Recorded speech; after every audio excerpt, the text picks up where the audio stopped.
Howdy folks, I'm Foolish Arctic Fox, futilely funding flowing fountains. I'm Amber. And here are more flowing fountains for us to fund. I don't know why we're funding them. Well, especially because you're in the Arctic, so they're freezing immediately. Yeah, but we're probably just like throwing coins into them. Let's get started. Alright folks, and our first letter is titled, Am I a Jerk for Not Giving My Kid's Dad Lunch Money? I'm a 26-year-old female, divorced my ex-husband, a 26-year-old male, about 4 years ago. We share 2 children, a son and a daughter. During our divorce hearing, we were able to work out custody, visitation, and child support arrangements. He agreed to give me full custody of the kids, and he would pay child support. After the divorce, he decided to up and move to Nashville and chase his music career that never existed. He managed to work his way up to almost $6,000 behind on his child support. Went 7 months without a phone call or a visit, and when he moved back, I let him start seeing the kids as soon as he asked, 2 weeks after he arrived in our state. I always try to remind myself that my relationship with him is not the kids' relationship with him.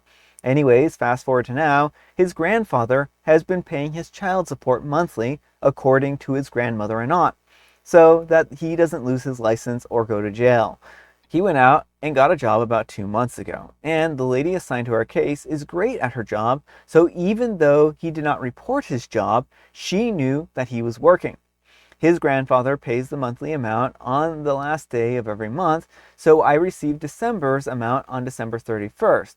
On January 3rd, I received another payment to that account, and approximately 30 minutes after the notification, my child's father starts calling me and asking for the money back because it was a mistaken payment. I simply explained that I couldn't give the money back, but if he reached out to child support, I would be okay with them giving it back. The conversation continues until he admits that they have started garnishing his wages. He proceeds to tell me that they took his entire paycheck. He can't buy lunch or put gas into his car, and he wants me to give $200 back, and he will allow me to keep the extra $82. I simply stated that I didn't think it was fair to give the money back when they had credited his account for paying that amount. I also informed him that I do not use that card for personal reasons, and all of that money is used on the kids' wants and needs. Both of my kids' birthdays are in January. I had already told the kids that we will go to a water park for the weekend, so if I keep the money, that's what it'll be used on. He started calling me names and telling me that I'm impossible and never happy. So am I the jerk for not giving my ex-husband lunch money because he claims they took his whole check? All right, folks, what do you think? Not the jerk, and he is lying to you. When they garnish wages, they do not take everything because they understand people need to live. Mm-hmm. So they take some amount proportional to the income. I don't know all the fine details, but rest assured, he did not have his whole paycheck confiscated. And do not give him any of that money back, because if you do, he no longer owes that $282 to you, and so he will have basically gotten off the hook for the $200 you were to give him back. Yeah. Well, and I mean, isn't it a little bit unrealistic to say that his whole paycheck was $282 or something like that? So he's making $1,000 a month or something like that. If this is a weekly paycheck, but it's probably bi-weekly because most places are bi-weekly. So he's making $600 a month. Right, like I don't know what he does for a job, but that did seem like pretty low to me when I was looking at it. But Yeah. just understanding how wage garnishment works, like they don't want you to not be able to afford your house and your food and your car, so they only take so much. Yeah. So I mean, I think that he certainly is pulling the wool over her eyes here, Mm-hmm. and it's kind of he's feeding her a sob story, and again, like you said, once that money is off of his account, it's not going to be paid back. Yeah, so make sure that everything goes through legal channels. Do not give him any money back, unless just don't, like, make sure that all the transactions go through that account, and that Hmm. is it. And like through the government process, the legal process. Yeah, but let me know what you folks think. So anyhow, take care and good luck. And existing bedroom 496 says, okay, HR payroll person here. They did not take his whole check. They've garnished his wages and are deducting for back pay as well, but we always get a support notice that is limited in what they can deduct as they have to leave him so much to live off of. He's gaslighting you for more money, And now that he's been served, if he quits to run from the support, he will lose his license and any tax returns that he's supposed to get until payback is completed and his support responsibilities are met. And OP replies, that's the best thing that I've been told all day. Thank you. And Coco Spies says, kindly tell him to go get his lunch money from his family. He can take the issue up with his child support services. Why are you even entertaining this conversation with him? You went through the legal process for a reason, right? This is not for you to resolve. And I mean, I do think the person is right. This isn't OP's problem. Mm-hmm. And Agreeable Region 310 says, because she doesn't know garnishment laws regarding child support, she should get educated by looking at the labor laws for where she lives. All right, folks, and our next letter is titled, Am I a jerk for telling my husband that I don't want him going out drinking? I'm a 38-year-old female, and my husband, a 41-year-old male, are pregnant with our second child. I am currently 38 weeks, 4 days pregnant, and just had my membrane swept, so I could go into labor at any day now. My husband asked me if I wanted to have people over this weekend to watch playoff football. I told him that I didn't want anybody at the house because I just cleaned and washed everything. I said that I wouldn't mind going to someone else's house though, and he suggested that we go to a bar. I told him that I didn't want to get a babysitter for our daughter and that a crowded bar when I'm this pregnant doesn't seem like a good time for me. He then said that he thinks that he will just go to the bar and meet some friends, and that I can stay home if I want. I became pretty annoyed, and I told him that I didn't think that it was really fair to me just to expect me to stay home with our daughter, who I love more than anything, but she is still a child and still work, and I'm honestly just exhausted at this point. And B, I don't want him going drinking, as I could go into labor any moment and would like for him to be able to drive me to the hospital and overall be coherent and sharp. For reference, the only thing that he wanted for Christmas was a night away in a hotel. Last weekend, I bought him a night away for him to relax. He came home the next morning and told me that he did some gambling and drank some and didn't sleep very well, so he slept all day. The whole point of the hotel stay was for him to relax, so I was pretty annoyed as I was the one who was doing everything around the house and taking care of our daughter the whole weekend.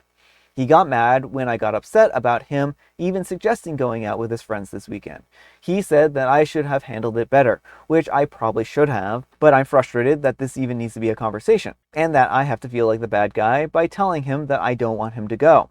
Am I the jerk for telling him that I don't want him going out, and that it's ridiculous that he would think that this was appropriate this late in my pregnancy? All right, folks, what do you think? Not the jerk. This is pretty outrageous from him. Like, it seems like he's not concerned about OP's well-being at all. He's just concerned about getting drunk with his friends. Like, oh, you can stay home and watch the kid while you're heavily pregnant and can go into labor at any point. Like, that's fine. And I think that's the part that's like even more baffling to me is this isn't his first rodeo. Like, they had another kid. How involved of a partner is he in general? Well, I also want to point out back further, just last weekend, he had time to himself. So he had the ability to rest and recuperate and, could have gone out with his friends that day. And I mean, I understand, like, oh, it might be a little disappointing that he can't see his football playoff game or can't have friends over. But, have a little bit of compassion for your heavily pregnant wife here. Right. The thing is, he signed up to be a parent and a partner. And he has obligations that don't allow him to just flit around when he was single. Yeah. And he needs to accept that and to prioritize his wife and child. Exactly. But let me know what you folks think. So anyhow, take care and good luck. And Independent Sun 7031 says, I went into labor 5 hours after a membrane sweep at 39 weeks. First pain about 6:50 p.m. and was holding a baby by 9:09 p.m. This is not the time to be going out and drinking. Things can go extremely fast, especially with baby 2, and even if they don't, he needs to be there and ready to go. Now the jerk, what was he thinking? And Very Competent says, one of my friends went into labor cooking dinner the same day that hers swept. Her second baby was born on the kitchen floor. Her husband did get up during a timeout to see the new baby. A timeout during a game? What? Oh my goodness. That's horrifying. Yeah. People, be more involved partners. All right, folks, and our next letter is titled, Am I a jerk for not working with the father of my children to make his and his wife's relationship with the kids better. I am a 36-year-old female, and I have a 9-year-old boy/girl, twins, with my ex, a 40-year-old male. We were together for 3 years, and when he got me pregnant, he left me to go back to his ex-wife, a 39-year-old female, who it turns out was still legally his wife. For some context, when we met, he told me that he was divorced, and he had friends who backed him up on this. He never gave any vibes that he would make me think otherwise, and he seemed like a devoted partner, and we had talked about marriage and kids. He told me that he wasn't close to his family, but his friends were like his family, and I bought that too. There were enough of us around. The truth came out when I was 5 months pregnant. He told me that it wasn't working out and that he wanted us to co-parent instead. I found out that within weeks he was back together with his ex-wife and they were supposedly remarried, but they were never divorced. I don't know if they had broken up and separated over her not having kids or whether there was a plan to get some kids in some other way. But she couldn't have kids and they acted like the twins were going to be theirs. They tried to force me to let her be present during the birth. I found out that he was close with his family and they had no idea he had been with me. There was a mess with them that I only know a fraction of because I met these people twice. My ex said that they would happily raise the babies together and I could call once a year, and I said no. I didn't invite him to the hospital to see them being born, but I did notify him via text that the twins were born. I had a lawyer by the time that I delivered the twins, so I was working with her to get the best outcome because I knew that there would be a fight for custody. I communicated with him only through text and email at first, and for the first year, the twins remained with me despite CPS being called, and I know it was them, and them trying to get full custody in court, which the judge rejected. 50-50 custody was established once the twins were one, but it was just absurd. There was a lot of attempts to make decisions that they could legally not make without me, and I had to document that. They called her mommy around the twins, encouraging her to have this special bond with the twins, and even sent videos of her being with the twins and claiming them as hers. They constantly tried to push for more time, a few minutes or hours. I had to be firm and set clear boundaries and point out the custody order. When the twins were 5, after a lot of parental alienation and attempts to take over as the parents, my ex lost custody for a while and was only allowed supervised visits.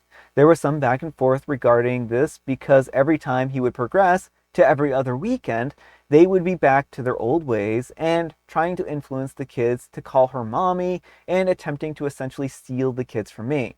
By the time the twins were 7, he was back to 50% custody, but the twins' relationship with them was not good.